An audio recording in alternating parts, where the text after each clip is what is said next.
Can you look at this and remember framing from yesterday? Because stuff's been moved around. What's that?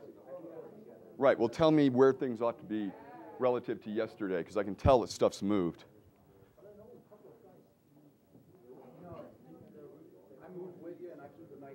No, I meant yesterday, frame, this, those, today, frame. Have these been moved? Yeah, have these been moved from yesterday? I can't tell for sure. Okay. They look basically the same. Yeah, they don't. They feel off to me. I can't tell what or why, but they feel off to me.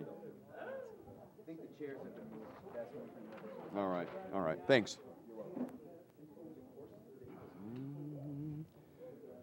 As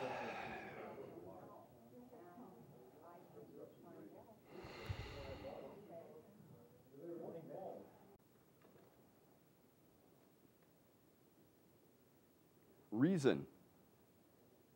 People got reasons for things. Just ask them why they did something. That actually, there's a part of the brain that's known as the interpreter in certain literature that Michael Gazzaniga, who did a study on it, and he's got the neuroscience, and Dr. Martin Seligman, who's a former president of the American Psychological Association, huge body of work, the guy who discovered learned helplessness and learned optimism, found that we need to explain to ourselves why we do what we do, why what happened to us. It's a coherence process. Helps build a sense of continuity in our experience. It happens after the experience, by the way, so that you could be anything at all, really. And the quality of that explanation has a bearing on people's optimism or pessimism. Very interesting work. Learned Optimism is the book. We in NLP are taking a more structural approach, recall. We're very interested in the grammar, the neurolinguistics here. So if I were to ask someone who, say, had joined a health club in order to get healthy, I have been using a theme of exercise, as a number of you have noted, then I might turn to that person and say, do we have one here who's joined a health club? And I might ask, why did you choose a health club as a way to get healthy? Well, whatever. Why did you choose a health club? Just to keep my body going. Okay. And you said just to keep your body going. Not to leave my body lazy.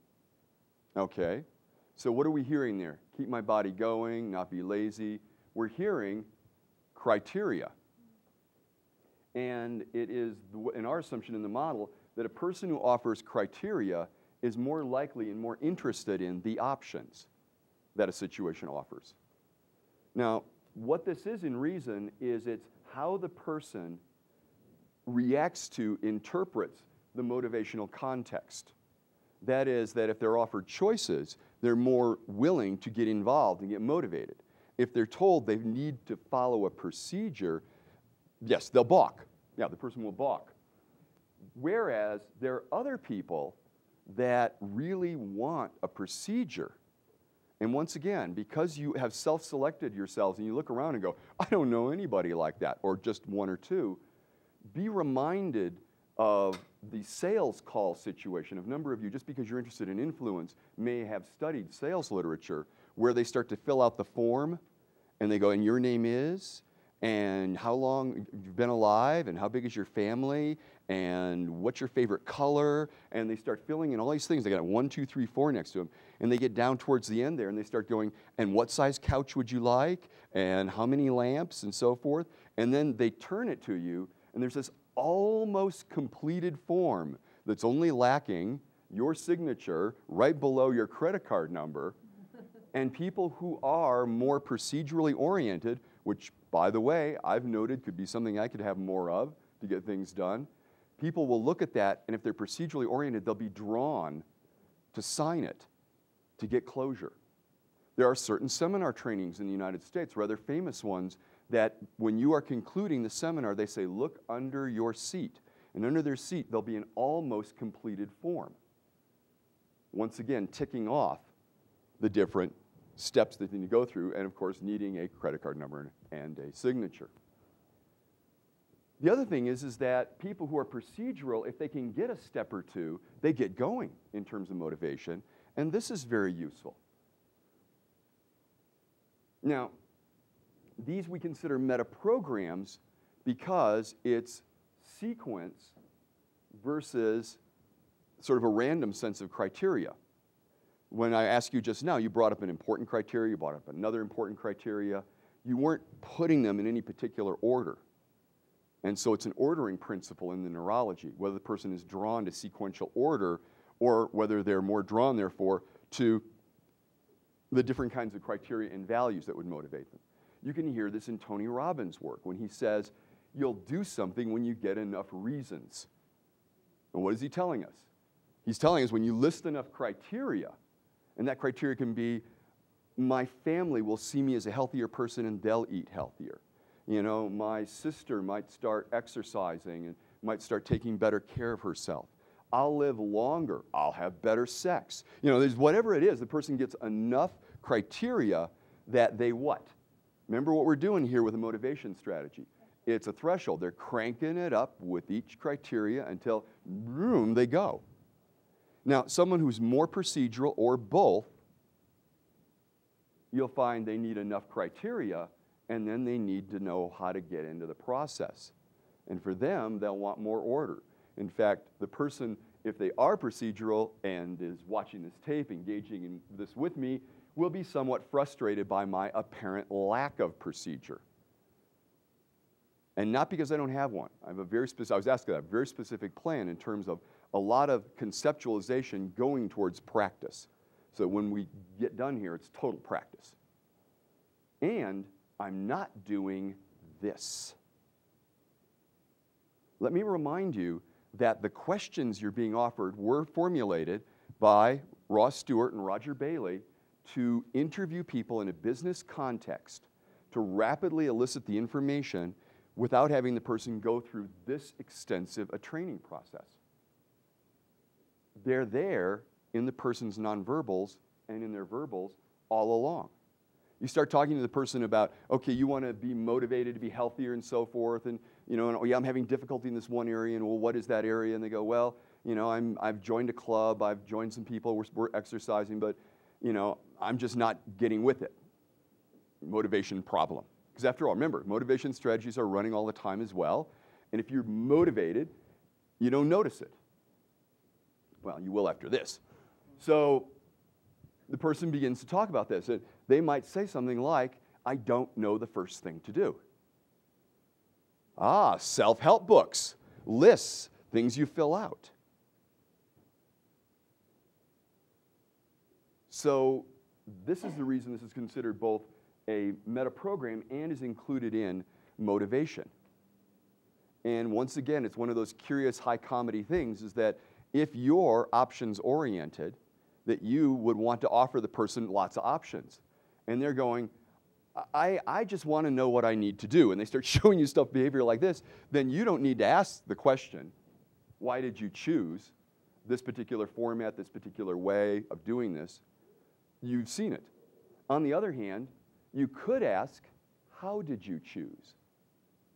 And what does how did you choose lead the person to pay more attention to? Remember, even the words you're using in the question lead people. A why question, for the most part, although there is an ambiguity there, because why both can be to criteria, to values, why can be to prior causation, which is where you get the procedures, and why can be throw me a bone because I'm unhappy with what you did. Like, why did you do that?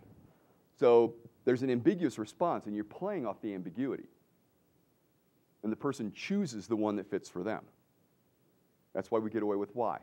We banned why from the practitioner because there was so much else to learn. We didn't want to bother you with the fact that why has ambiguity in it. This is one more thing to remember along with the 14 meta-model questions and so forth. It's like, so we don't do that. Oh, that's right. We don't even teach all 14 anymore. We teach about 7. Once again, it's too much to handle. So now we bring that up. That you ask, but if you ask how, let's take how. How did you choose this approach, to motivate yourself, this approach to get healthy? Remember, you tie these together. Person has made a decision, say, to be healthier in their life. That's the context. And they go over here and they start talking about their motivation in that context. They start telling you what they're doing. And you go, well, how did you choose that? Once again, your question leads them to procedures this time, but they may answer, well, you know, I was feeling tired in the morning, and my spouse was saying I'm getting a little thick through here. She's starting to pat it in the morning, and it's not as friendly as it used to be, and you know, and so on and so on. What am I doing? Criteria. Right. People will answer out of their model of the world.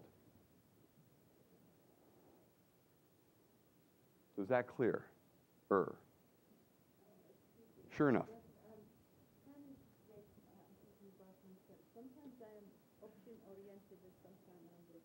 Oh, we all hope we are. Yeah. Remember, my premise in all this is that metaprograms are a way of describing a map of possibilities that most people, it's that whole thing about the world is a banquet and most people are starving. You know, that there's this whole banquet of possibilities. There's all these capabilities. If you can do both of those, and you can put yourself in a process and zoom through those parts of life that are procedural, then you don't have to be motivating yourself.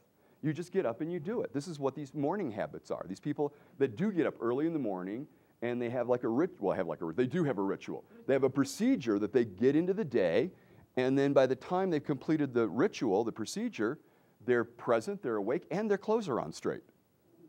You know? Other people, they're getting up in the morning and they're going, you know, I should have decided what I was going to wear last night. Because they're looking at the options and the clock is running. That's motivation as well, right? As time decreases, some people get more motivated. And so they're trying to pick it. It's a misapplication, right? In some areas of life, procedures are wonderful things to have. In other areas of life, it's really helpful to know why, what's important about what you're engaging in. Michael. Two questions. Yeah. The very first one, isn't it right that leader programs are context dependent? And the other, if so, could it be kind of tricky if you have a person assessed as an option person who is in another context procedural? Okay, two things about that. The first is that people do have degrees of these patterns in their lives somewhere regardless. Making coffee, for example, is a very short sequence. There is a procedure. If you don't follow it, you don't get coffee. You put the coffee in the wrong place, the water in the wrong place. This has always bothered me. It's like I have to make my coffee to wake up, but I'm not awake enough to make my coffee, kind of thing. Yeah. So that's first point. We all have these in different contexts. That was what was so interesting about what Ross and Roger were doing, and Shelley in expanding their work, is being able to capture a business context, capture a particular context, and ask about that. Because that's what you want to ask about. You want to find out in that context. People can be different, although they aren't as much as they could be. I keep coming back to that. People could have more diversity and differentiation of metaprograms. They don't tend to. The other part of that, and I bring this up, the concern you raise, is that there are certain kinds of tests that you can, like paper and pencil tests that you can do, tests online that you can do. Think of this a moment. What the person is likely to be doing, unless you spend a lot of effort in the test design, is giving you their metaprogram leanings for taking tests. Right? Because that's what they're engaged in. Whereas engaging in a actual work project would be different. Now, I bring that up to you so you would notice, if you decide to use these in modeling and elicitation, is that what you want to do is put the person in the context in which you're interested in. And of course, we know from language patterning that you'd want to talk about that past situation and then vivify it and then talk about the person as if they're in that situation this moment, as if it's happening right now. And then say, I have a few questions for you. And of course, when they're beginning to talk in that situation, the work context, the creativity context, the leisure context, whatever it is, and as richly real and specific as you can. Like, what's a specific project you're working on? What is something you're actually involved with now? or you have remember from before, and what was it like that morning? So the person isn't making it up, because they'll use language like it could be. You hear language like, well, it could be, and you know at that point that they're somewhat meta to their experience, and you want to draw them back in. When you're interacting with a person live, you have that capability. That's my concern about pencil and paper tests or internet tests. I think there can be a lot of value coming out of those. But I wonder a little bit. That's, Michael, this is still to you. I don't know. We don't know yet about that.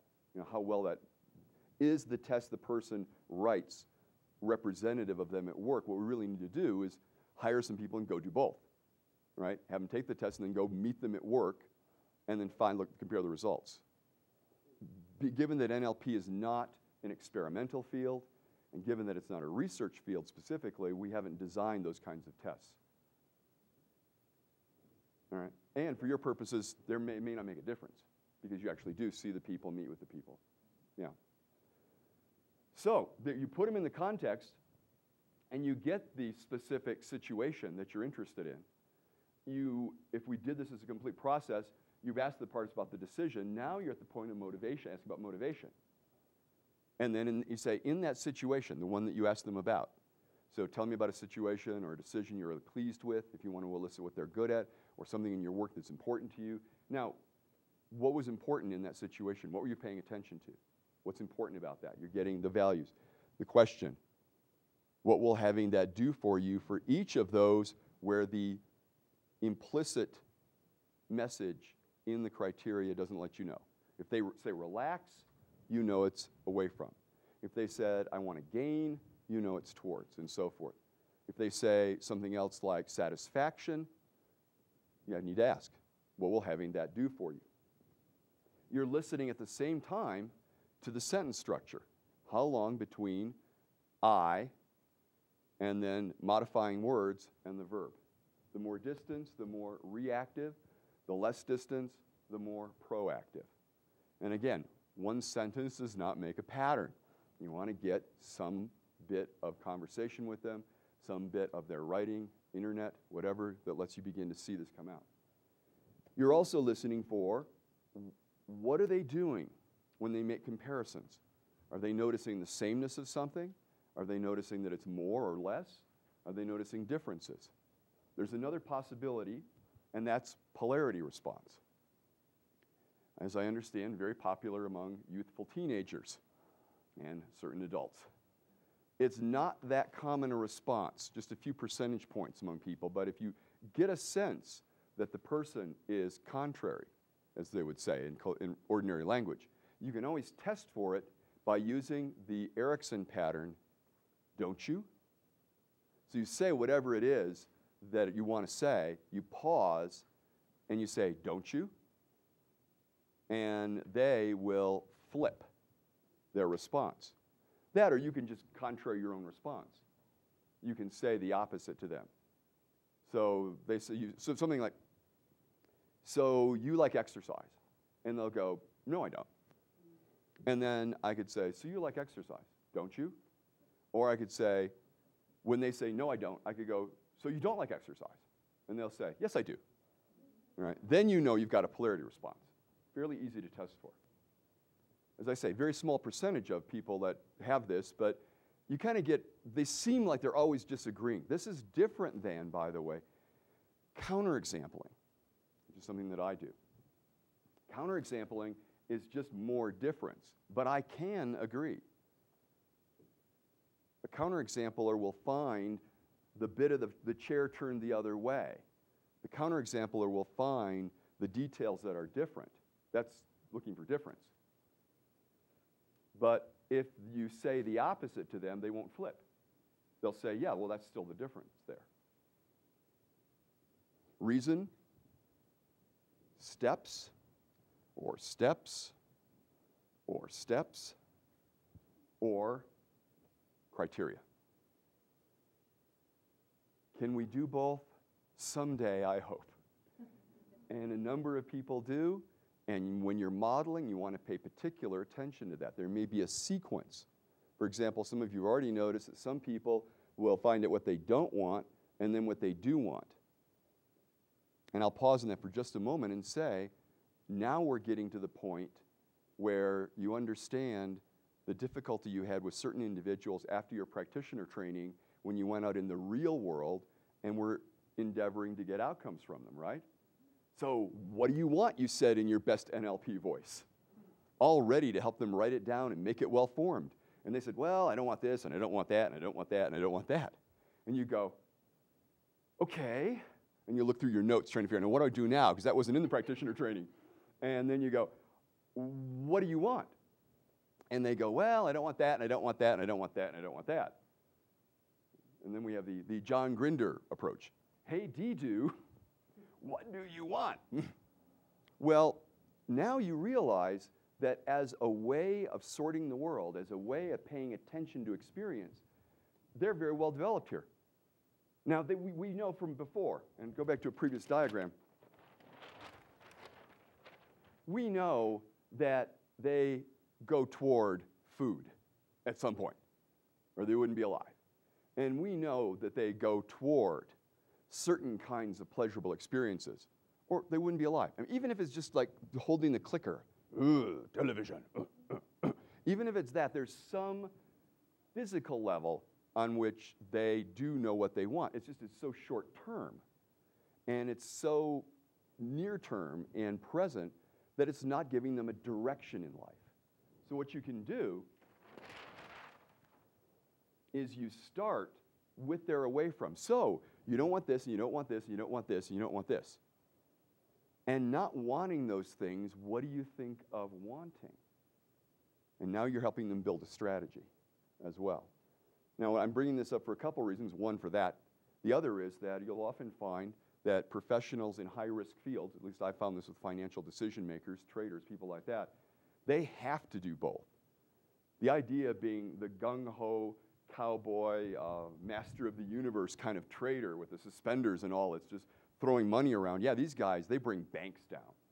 The guys that make money and the gals that make money are people who have a well-developed sense of what they want. They want that money. They want that acclaim. They want to do that. They want to be in the big game. And they're also well-developed in their away from. They've got them organized. So this is to say, pay attention. If you hear both sides of something, you go, oh, this person's got a bit of room to move. They've got some skills here. It's worth discovering what does that allow them to do. So let's get started. An exercise. My suggestion, given our day-to-day, we'll be going more and more towards change processes, is that you find a place in your life where you motivate yourself, where there was a little bit of difficulty, some difficulty. In other words, it was something where you noticed your motivation strategy, and it worked well to motivate you, not by physical cost, not by, well, and after I whipped myself on the back and all that, and then I went and did it. But rather where you said, well, need to motivate myself, and you did, and you felt good about it, and you were physically good about it, that's a resource that you could apply to other places in your life where you find you have motivation difficulty, because then you can find it in the difficult situations what it is you're doing, and you might be surprised or not so surprised to find out that some of the meta programs are different, right? But one at a time. So for your own use later in the day, I suggest that you take a situation where it was important to motivate yourself, and you did so in a way that you're pleased with, and that way you'll have that for use later on. Okay? That means what? You got to find a context, right? There is content. You want to find that context where you did that. Maybe it was to go back to school. Maybe it was to complete a project. Maybe it was to paint the house. I don't really care what it was. But you want to get specific about that so you really do have values and criteria that apply to that situation. You really do have that visceral response of motivating yourself and whatever you did, and the person can actually speak with their own language associated and get high-quality information. All right? Questions?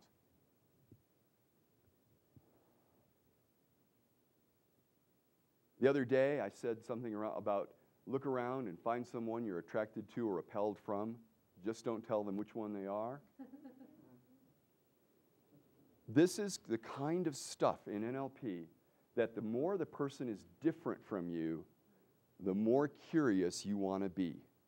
Because as I'm letting you know again and again, that difference from you is built up out of their model of the world biases, which are made of meta-programs. Those are the people that are going to be able to do stuff you aren't able to do because their world, their model of the world is actually different. So mix it up today. If you haven't worked with somebody for whatever reason, maybe it's because you're too attracted to them. I don't care. You want to mix it up and work with people that you don't work with as much because you want to find out, what could I learn there? All right? Groups of 3, about 20 minutes for this, and come on back.